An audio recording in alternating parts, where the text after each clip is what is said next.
Hello there, I'm Teresa Norton, and welcome to The View from Abroad, where every week we take a look back at one of the columns I published in the Saturday section of the South China Morning Post between 1993 and 2000.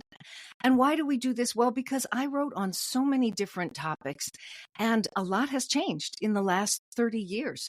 Together with my guests, we unpack what might still be useful and maybe what could be disposed of in today's world. I met this week's guest through my email inbox. Peter Cook writes a blog that is succinct and sensible and kind and both thought and action provoking. He's a best-selling author who's written on quite a lot of topics himself: sales, productivity, IP, development, and meditation. Before we talk with Peter, though, here is this week's column written 3 decades ago. Grace in the face of adversity. I don't know, maybe I'm nuts, but when I grow up, I would like to be more like my daughter. She's more generous than I am. She's more patient than I am. She's braver than I am. She also happens to be 4 years old.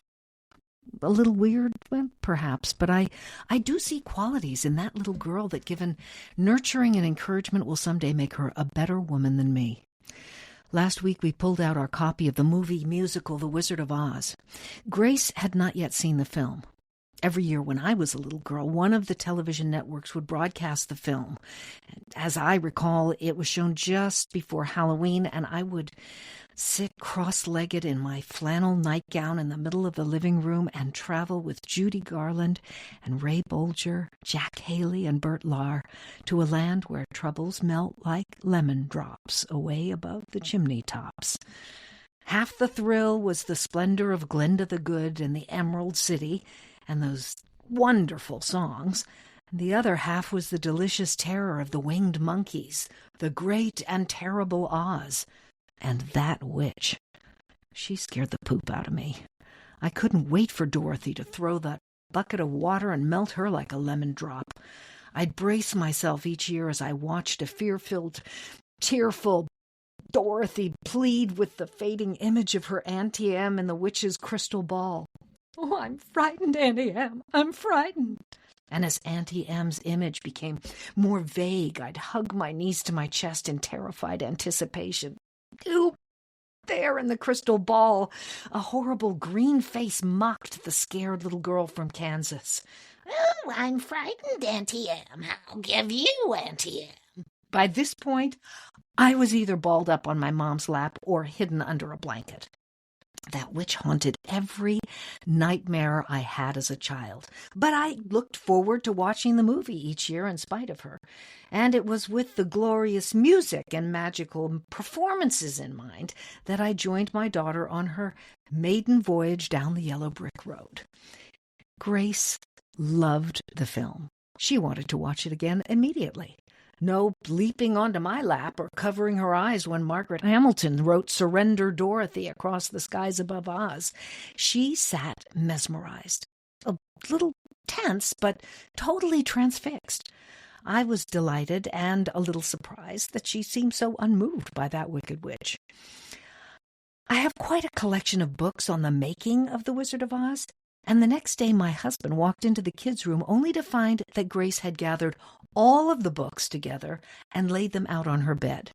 Each one was turned to a picture of the Wicked Witch of the West. She stood glaring at the witch. "What you doing, Gracie?" he asked. "I hate that witch," she replied, pointing to Margaret Hamilton's chartreuse face. Then she closed the books, followed him out of the room, and ate her lunch. When Joe told me of his discovery, he said, it was like she was just standing there, willing herself to overcome her fear. It really made her angry that that witch could frighten her. She was staring that witch down. When I grow up, I want to be like my daughter. My own mother has, in so many words, said the same thing to me. My mom thinks I'm braver, more patient, more generous than she is. I don't see it in myself, but I cannot look at Grace and not see the potential there for a much better person than me. And that's what parenting ought to be, I guess. a desire for your children to be more sure of themselves, more fair, more brave than you've been, to face head-on the troubles that lie down the road ahead of them, to stare the witches down. Welcome, Peter, to The View from Abroad. We're here so that we can unpack that column, which I did 30 years ago. And I reached out to you on email because I really, really enjoy that newsletter. Well, thank you, Teresa. That's very kind of you. And a beautiful, beautiful column. Is your daughter's name Grace? It is, indeed. So how old is Grace now? Oh, Grace is in her 30s.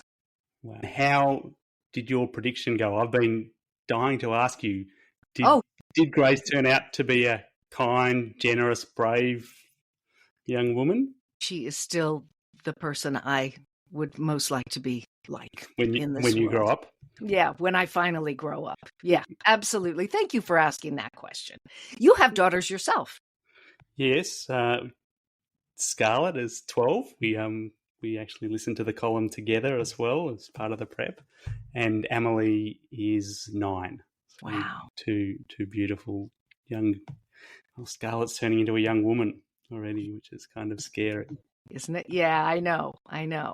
Well, one of the things that kind of stood out to me when I read it again is I thought, here this was this terrifying creature in this movie who haunted literally all of my dreams. And I'm letting my 4-year-old sit and watch it with me. It's like, what is the craziness of that? I guess I was focused more on the music and the spectacle. But you know something, Peter, I am surrounded by storybooks here, Grimm's fairy tales and all that. What do you think is the effect or the attraction as a kid to being scared? Yeah, my mum's a child psychiatrist. And one of the things that horrifies her is the taming of fairy tales. That the original fairy tales are actually quite horrific. Grisly. And then we get these kind of watered down versions to protect our children. Yeah, it's funny, isn't it? Because even I was thinking about it before our call this morning, and I was thinking, golly, Little Red Riding Hood, right? What's the story? The story is her mother says, I can't deal with your grandmother today. You take the basket, just don't talk to any strangers. So, of course, what does she do? She doesn't just overshare to a stranger. It's a wolf giving the exact location of said grandmother, bedridden grandmother. The wolf shows up, devours grandma, but not before putting on all of her clothes and hopping into bed. Obviously a somewhat myopic Little Red Riding Hood that says, Grandma, what big teeth you have. And before the wolf manages to devour also Red Riding Hood, the woodcutter comes, slices the wolf open, and out pops, Grandma, like what? Snake? I don't even want to think about what she looked like. And what was the moral of the story? Listen to your mother. You do a perfect Yiddish. Listen to you. Right? This is always the thing. There's always a lesson to be learned. And I think I'm fascinated to know what your mother thinks about this, because does the lesson not get learned if we don't have all of that grisly, scary stuff? Yeah, part of it's definitely that. And also that we actually have to, our job is not to protect our kids from every possible danger and every possible feeling. It's actually to give them those experiences in a container. And so it's like the mother bear who lets her is not over, it lets the bears out, but when they wander too far, will smack them and bring them back in, but also will fiercely protect them if needed. And no smacking either. That's gone out the way. Yeah. But I have to tell Yeah. you, there was no smacking in my house when I was growing up. I never got spanked. My ex-husband said that was your main problem. You never got spanked. But I think that is another. I mean, that's I think a parental guideline that is true to individuals' families. But we had no hitting in my house, and it was a very. Let me tell you a story. A very safe environment, along the lines of what we're talking about of protecting, overprotecting, or not overprotecting your kids. My own mother horrified herself after the fact of sitting with me and watching Whatever Happened to Baby Jane. Did you ever see that movie? No, I haven't seen that. Oh my gosh. And it was, do you know the thing that horrified me in that film is this cruelty. And I think that's what bothered me so much. I mean, I couldn't sleep afterwards. My mother felt terrible about kind of exposing me to the cruelty of that movie. And I think that's what bothered me about the mocking of little Dorothy by the witch, right? Yeah. Yeah, and I think perhaps it's actually good to be bothered by cruelty and injustice. Say more about that. Yeah. That actually the world isn't all everybody being nice to everybody all the time, and to see something that you kind of would go, no, that's not okay with me. Yeah. I think it's useful to kind of get a chance to go, well, where are my boundaries? What do I think is all right, and what's not? Yeah, so it's not just theoretical a bit. Yeah. I mean, that's kind of what I'm hearing is that certainly I was raised Roman Catholic, so I went to catechism and I got a lot of what was right and what was wrong, but it's all theoretical and through stories, but you don't actually get a chance to see it outside of this sort of religious context. But what I'm hearing from you is, if I'm interpreting correctly, is that when we, as children, see those ethics or those morals tested in what seems like a real way, we get a chance to experience a sense of that's not just or that's not right. Yeah, and yeah, absolutely. And I think we have to find, part of growing up is kind of exploring our limits too, and making our mistakes. Don't know if you've come across a book, Jonathan Haidt's The Anxious Generation. It's fabulous. And it's talking about the current generation growing up in this experiment of technology, of social media and pornography, and like what kind of teenage kids are growing up in, and the mental health impacts. So that there's kind of horrific data on depression and anxiety and just and failure to launch, like kids that are just not kind of leaving home and growing up. And of course that pandemic didn't help anything either. Yeah, absolutely. And the graph was already heading in the wrong direction. And one of his main hypotheses is that we're overprotective in the real world and underprotective online. Right. Which I think is a really a powerful. What's the antidote? Does he give us a prescription for how to? He does. He says, so one of his is no social media before 16. Limit technology. And this is stuff I feel really fortunate because Scarlett's hasn't hit teenage years yet, and it's kind of, we know now that we can go in a little bit eyes open. In Australia, they've just, I think, outlawed, or they've just put in a law that's coming in that you can't have social media until you're 16, based on some of the damage that it does. Yeah. So what I've taken from it is I've try to push our girls out into the world much more than I'm comfortable with.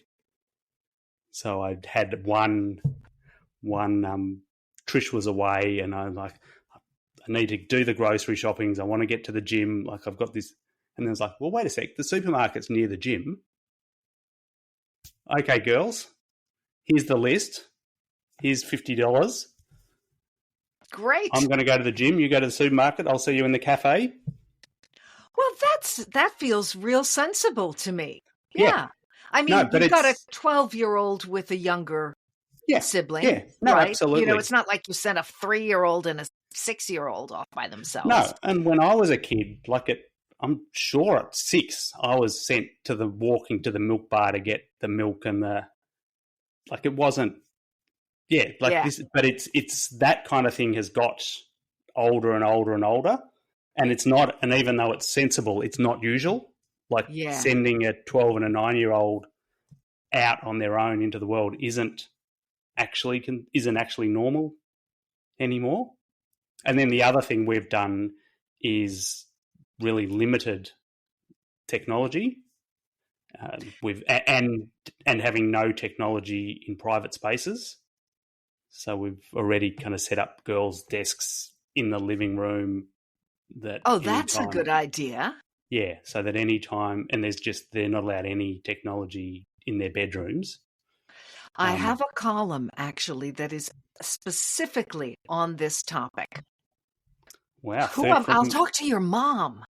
Maybe I can talk to your mom. Yeah, she would be a great guest on that.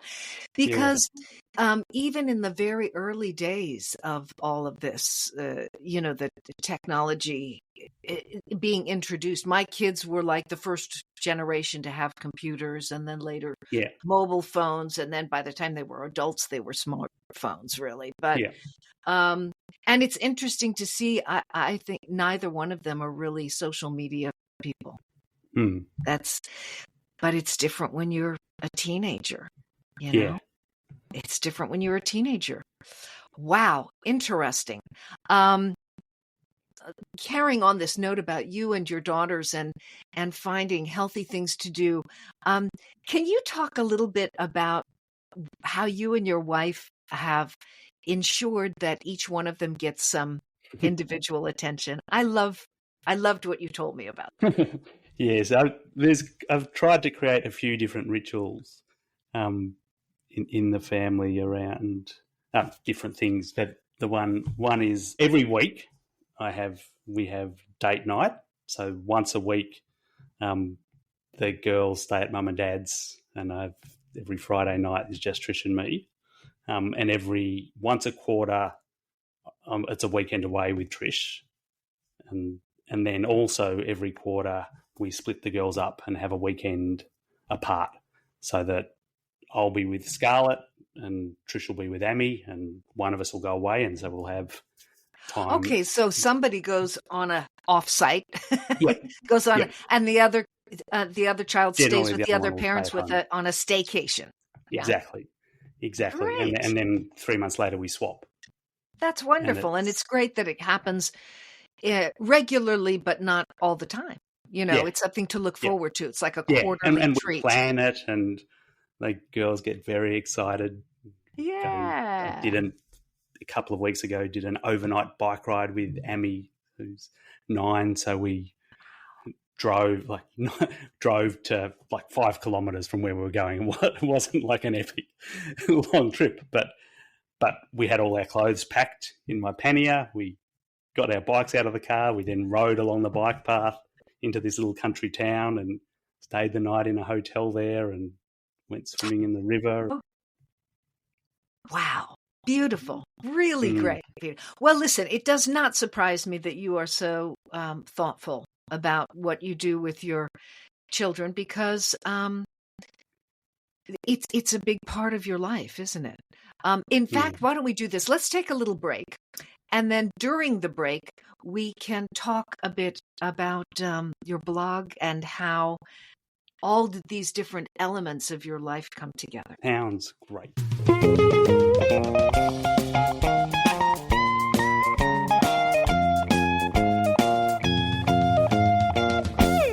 Okay, So you are a meditator, a mentor, and um, An author, a monk. a monk. Talk to us about the different ways that those elements of your life come together in that blog and in your work. Yeah, so I write a blog. It's been going for coming up to 20 years, I think. So for a long time, that's the word from Pete. Yeah, I Which love it. you can thank you, which you can find at petercook.com. Covers all different kinds of topics, doesn't it? Yeah, like it's kind of lessons for business, but also kind of lessons for life too. And and there are a lot of people, like every now and then I think, oh, I wonder if I should change it or do something different. And there are so many people who go, oh, like yours is one of the only two blogs I read, and it'll be a Seth Godin and you, or like someone. This is why we're having this conversation, Yep. because I have been getting this in my mailbox and sharing it and saying, this is one of the best newsletters that I receive, full stop. So I would definitely encourage people, and I'll put it up on where we have your information on the podcast so that people can subscribe to that. Talk to me a little bit about how meditation and your being is it ordained? What is the word for? I've taken vows. I don't know if I'm ordained. I think that might be a Catholic thing. I don't think I've actually been ordained. But no, that's fine. So I've taken vows as an Ashaya monk, and I have a meditation practice, generally an hour a day. How does that a little more. inform your work when you're interacting with business clients? Yes, so part of that is helping me be more present, and I think so. One of the things I do is I help experts, people who are speakers and authors and coaches and in sales, and in all of those elements of business, I think the more present you are, the better. Is it, with the newsletter, when you're choosing your topics, is it just basically kind of like when I had my column, whatever comes up that week kind of helps trigger an idea for a point you want to make?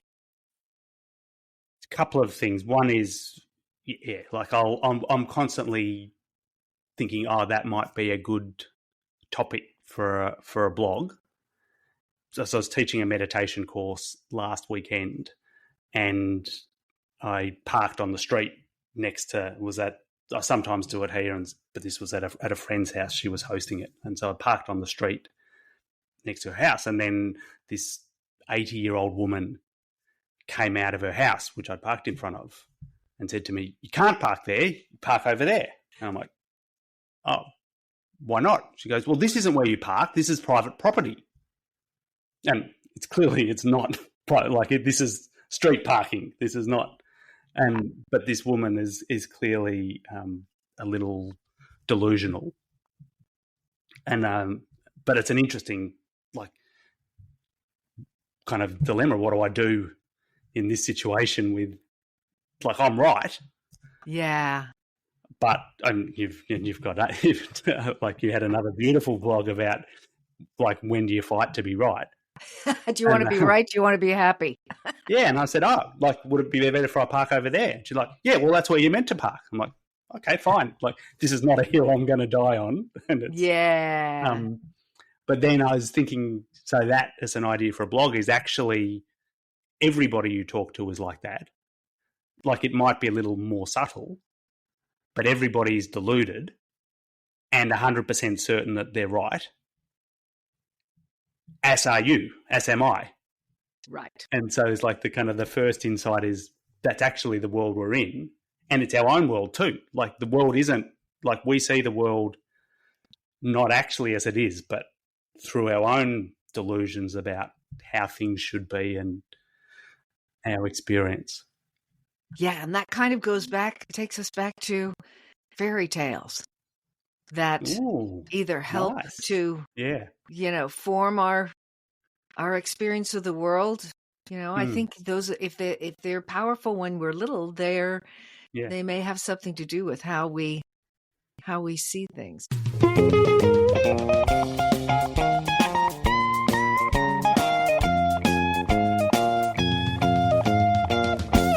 This is my favorite part of the program. I get to hear a true story from a guest that is somehow stimulated from a word or a idea or a situation in the column that I sent them. Over to you, Peter. Yes, this idea of being more out in the world, and when coming up to 45 years ago, and I remember me and my best friend were getting given Greek lessons by the woman who was my nanny, who I remember maybe 2 words of Greek, but she was Marula. Thea Marula was our nanny when before I went to school, and then she was teaching. She was this Greek Cypriot woman, was teaching us Greek, and then we would walk back. It was like a couple of kilometres from her house to our house, and then one day we decided that that all the cars were out to get us, and so every time a car came, we would hide. Like that was the game we were playing, and we would make sure that none of the cars see us. So we'd walk along, and then a car would come, and we'd dive behind bushes, and we were like spies getting home. And that's a couple of problems with it. One is that it meant we took longer, and so eventually my mum called Marula and said, "Where are they?" And Marula was like, "Well, they left half an hour ago." Oh my gosh.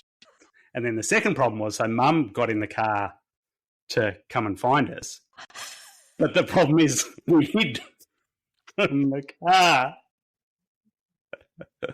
and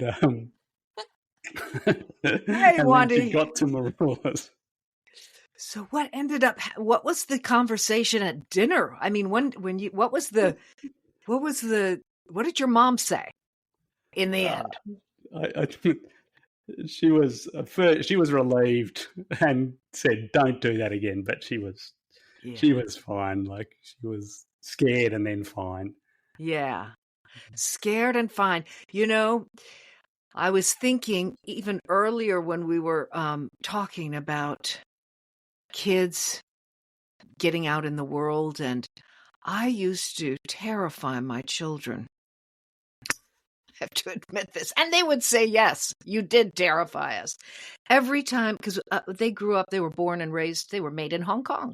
So they grew up in Hong Kong, which was an incredibly safe place for kids. I mean, we could go out to a mall and have all the adults eating and then say to the kids, okay, you guys just come back in half an hour. And it was completely safe. But when we would go to the States, I would say to them, we are going to a very, very dangerous place, okay? And you cannot leave your father and I at all. Because it was this mental picture of everybody was a potential kidnapper, right? Yeah. And I can remember being in a shopping mall with Sam when he was little, and all of a sudden looking around, and he was gone.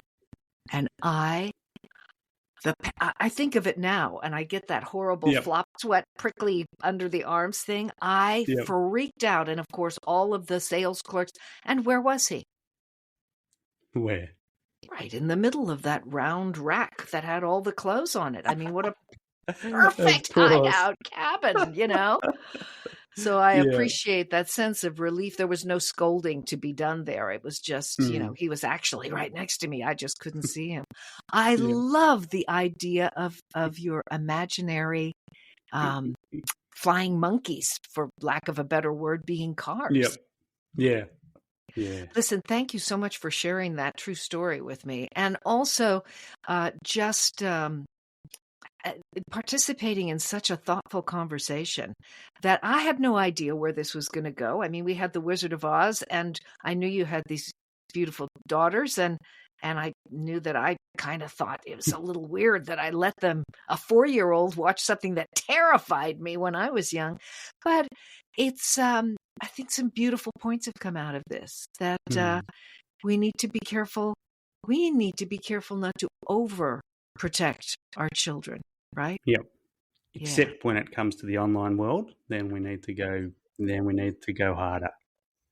my gosh, yes.